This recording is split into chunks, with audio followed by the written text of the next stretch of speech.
everybody, it's EK from EK Gorman Designs, and I am coming in today because I have a White Rose Craft haul video. I have all kinds of new things to play with, and I thought I'd share not only what I've got coming in, but how kind of you play with them. A lot of the products are new. These are not. I thought I'd start off with something we clearly all know at this point, which is the distressed oxides. But I'm filling in the last of my collection with bits and pieces as I go. If you didn't catch the live feed video on White Rose Crafts Gallery the other day by Alison, the design team member, who showed all kinds of fun ways to think with your distress oxides, go make sure you catch it. I'll put a little link right up here in the corner. Make sure you go catch it, because right now what I'm doing is playing with some of her techniques. These are not three colors you would naturally think, oh, let's put them together. And in fact, had I not purchased them together, I wouldn't have actually ever tried to put them together.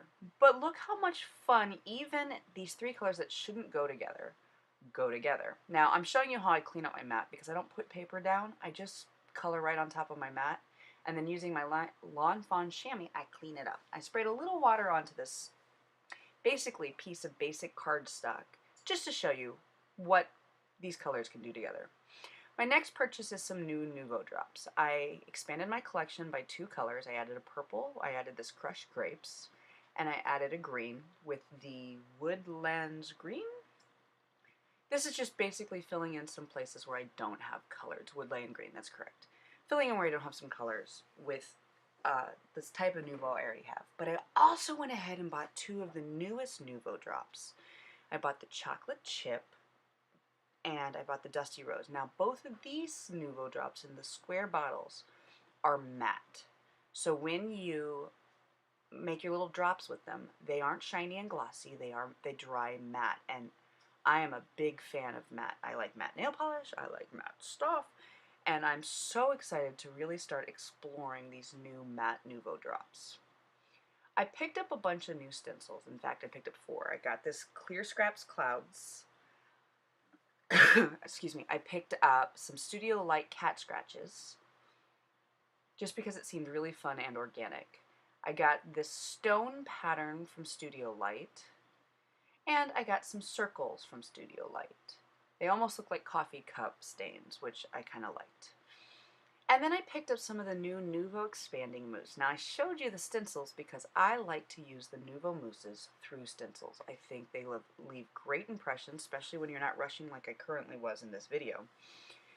I pulled out a piece of Tim Holtz media paper. It's a really good thick mixed media paper, and I pulled out some of this worn linen expanding Nuvo drops. Now if you're not familiar with the new expanding Nuvo drops, you put them onto your paper, and when they either wet or dry, once you apply the product to your paper the way you want to use it, you then hit it with heat and it expands. Now I let this dry before I hit it with the heat. I also pulled out some of my previously owned Nuvo embellishing mousse. Now this is different than the expanding mousse, and I wanted to see how they would mix together, and they mix quite beautifully together. And what would happen if you hit mousse that had some expanding and some embellishment. So here I grab my heat gun, and I sped it up because nobody really wants to watch me heat things. But you'll see that the expanding mousse expands, and where the expanding mousse and the embellishment mousse mix, the expanding mousse expands while the embellishment mousse stays nice and flat. It's kind of going to be a fun effect, and I promise I will show more of it in the future. Here's a little bit closer look at all the lovely texture you can get with this expanding mousse. I also picked up 4 distress oxide sprays. I got 4 colors that I thought were a nice collection. I got the cracked pistachio.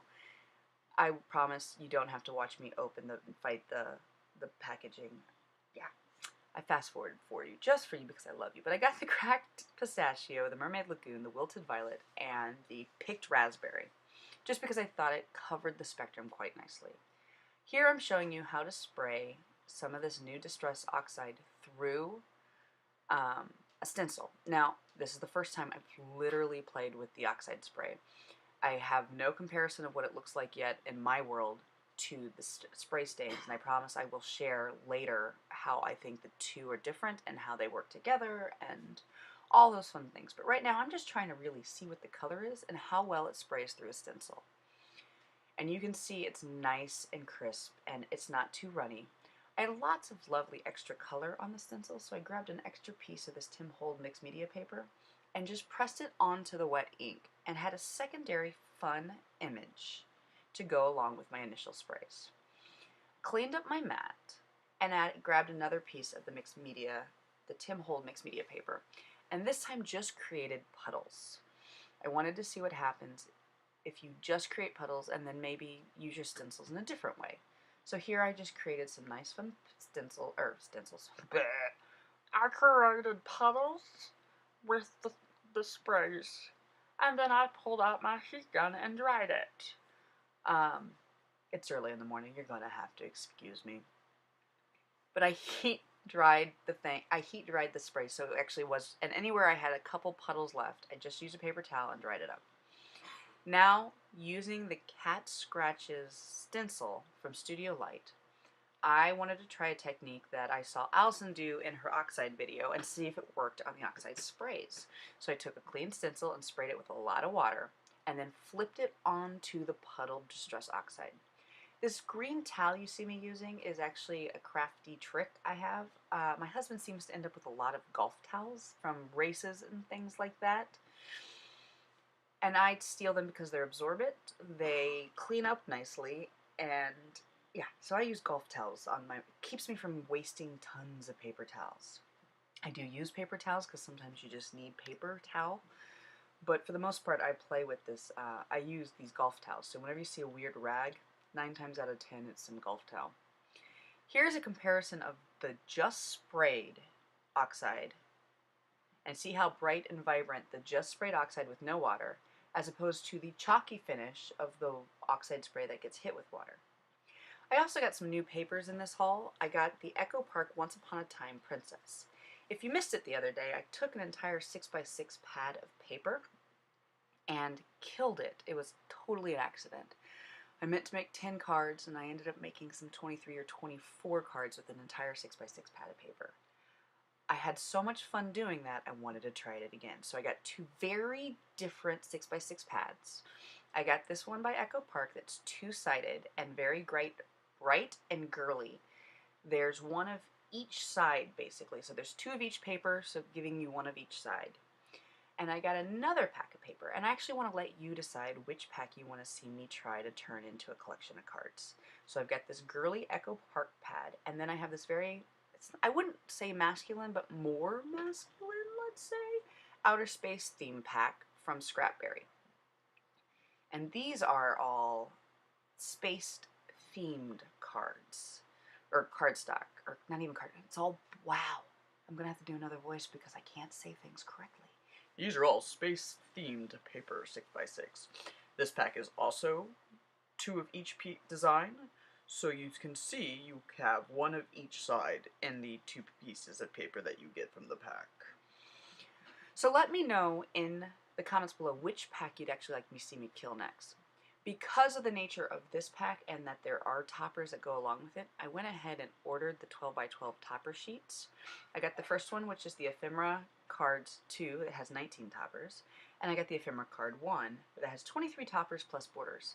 So when I go to make a collection of cards, I will use those topper sheets. The final thing I got today, because I needed to know if it was good, is the Lawn Fawn cardstock, glitter cardstock. And yes, the glitter stays on the paper. It does not come off on your hand. It is fantastic. I am so excited to be playing with this cardstock. I love the autumn colors. Anyway, thanks for peeking in today. I hope you enjoyed watching my crafty haul. And let me know in the comments below what you want to see me play with next. Until then, happy crafting.